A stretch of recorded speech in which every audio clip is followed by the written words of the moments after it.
আসসালামু আলাইকুম।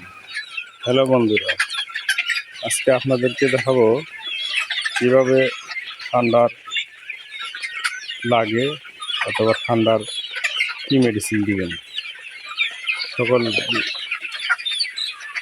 নিয়েই কথা বলা হবে। এমন ঠান্ডা লাগে বিশেষ কিছু কারণে। 1 নম্বর কারণ হলো যদি অ্যামোনিয়া গ্যাস হয়, অ্যামোনিয়া গ্যাস হওয়ার কারণেও ঠান্ডা লাগে।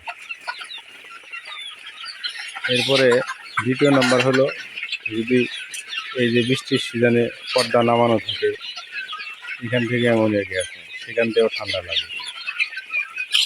এরপরে লিটার যদি স্যাঁতসেঁতে হয়, লিটারে যদি অনেক পুরো হয় অথবা লিটারে যদি নাড়াচাড়া না দেওয়া হয়, এই জন্য অনেক ঠান্ডা লাগে।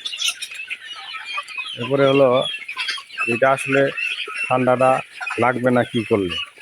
আপনি যদি পর্দা নামা রাখেন, অবশ্যই অ্যামোনিয়া গ্যাস উপরে পর্দার উপরে থেকে বের হওয়ার জন্য রাস্তা রাখবেন, তাহলে অবশ্যই অ্যামোনিয়া গ্যাস হবে না, ঠান্ডাও লাগবে না। এরপরে লিটার আপনি স্যাঁতসেঁতে হওয়ার আগেই, নষ্ট হওয়ার আগেই আপনি চেঞ্জ করতে হবে, তাহলে অবশ্যই আপনার ঠান্ডা লাগবে না। এরপরে লিটার আপনি দিনে 2 বার নাড়াচাড়া করে দিতে হবে।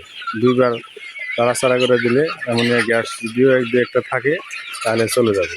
এরপরে বাতাস যে আবহাওয়াটা আসবে, এক সাইড দিয়ে আসবে আর এক সাইড দিয়ে বের হয়ে যাবে, তাহলেও ঠান্ডার প্রবণতা থেকে আপনি মুরগি হেফাজতে থাকবে। এই হলো ঠান্ডার লাগার কিছু লক্ষণ। ঠান্ডা লাগলে কি করবে?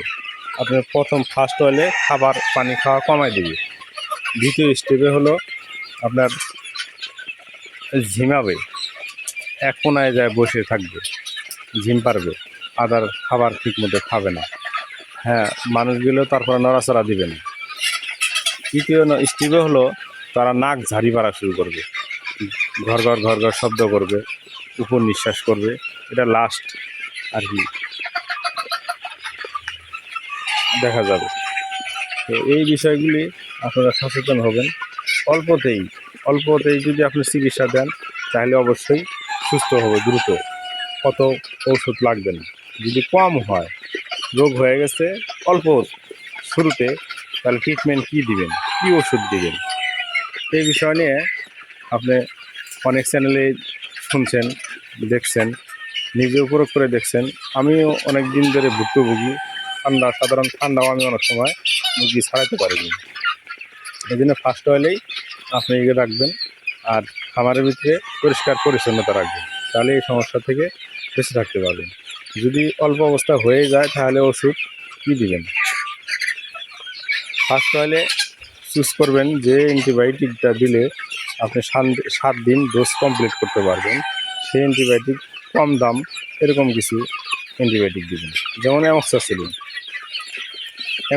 এটা জেনেটিক নামই অ্যামক্সাসিলিন। আর হলো ডক্সিসাইক্লিন, এটা ডক্সিসাইক্লিনের গ্রুপেই জেনেটিক নাম। এরপরে হলো আপনার কম হলে বঙ্কোভেট, কম দামের ওষুধ, খাবো ভালো, ওষুধের পানিগুলো খুব পছন্দ করবে, ওরা দ্রুত খায় নেবে। এই 3টে ওষুধ দিয়েই আপনার সাধারণ ঠান্ডা লাগলে আপনি যদি সালমোনেলা কোনো সমস্যা না থাকে, তাহলে অবশ্যই 2 দিনই ভালো হয়ে যাবে, কিন্তু আপনি অবশ্যই ডোজটা কমপ্লিট করবেন। এটা হলো আমার কথা। এরপরে হলো যদি বেশি হয়, যেমন আপনি ঝিমায় দেখা যায় যে 20-50টা ঝিমাইতেছে, ওই ক্ষেত্রে অবশ্যই মনে করবেন যে রোগটা বেশি হয়ে গেছে। রোগ বেশি হলে কী করবেন? ওই ক্ষেত্রে আপনি অ্যামক্সাসিলিনের সাথে এই 3টে ওষুধের সাথে আপনি অ্যাড করবেন হলো অ্যান্ডোফ্লোক্সাসিলিন। এটা যদি 1 মাসের নিচের বয়স থাকে, তাহলে অ্যান্ডোফ্লোক্সাসিলিন আপনি ইউজ করবেন, তাহলে আপনার ঠান্ডা জ্বর যেটাই হোক না কেন সবগুলোতেই সুস্থ হবে দ্রুত। এটা দ্বিতীয় স্টেপ। তৃতীয় স্টেপে যদি ঘা করে নিঃশ্বাস নেয়, তাহলে আপনি ওই ক্ষেত্রে আপনি এইখানকার ওষুধ শুধু এই 3টার মধ্যে একটা থাকবে, শুধু ডক্সিসাইক্লিন থাকবে। এই ডক্সিসাইক্লিন দিয়ে আপনার সাথে আরও ওষুধ অ্যাড করতে হবে তখন তখন যেমন মাইক্রোনিড আছে, ইরাজিন আছে। হ্যাঁ, এটার জেনেটিক নাম হলো ইরিথ্রোমাইসিন। যারা জেনেটিক নাম দিয়ে বুঝেন তারা জেনেটিক নামে ইরিথ্রোমাইসিন। এই ওষুধগুলোর ডোজ কীভাবে হবে, এই আর একটা ওষুধ এখান থেকে সরাতে হবে আপনার বঙ্কোবেট। বঙ্কোবেটের পরিবর্তে আপনি পালমোগোল্ড নেবেন।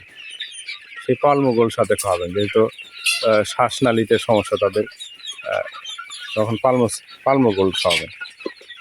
যেটা ডোজ কীভাবে হবে, প্রথম স্টেপের ডোজ হবে আপনি অ্যামোক্সাসিলিন 1 লিটার পানিতে 1 গ্রাম খাওয়াবেন আপনি 24 ঘন্টা।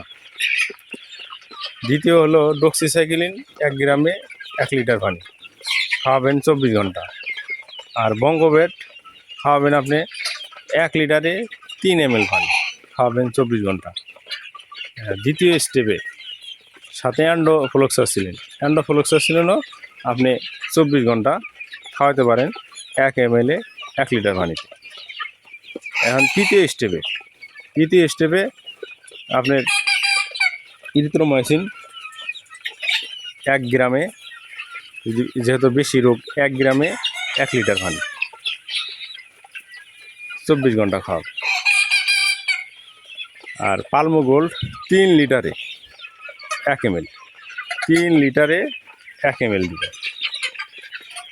ডক্সিসাইক্লিনতে বলছি 1 গ্রামে 1 লিটার পানি। এইভাবে আপনি যদি খাওয়ান 3 দিনে আল্লাহ সুস্থ করে দিবে। সবাই ভালো থাকবেন, সুস্থ থাকবেন, আমার জন্য দোয়া করবেন। আর ভিডিওতে লাইক, শেয়ার, কমেন্ট করে যাবেন। আপনার ভালো লাগার পাচ্ছি, অবশ্যই ভিডিওটা দেখলে ভালো লাগবে। সততা ফার্মিং। আসসালামু আলাইকুম।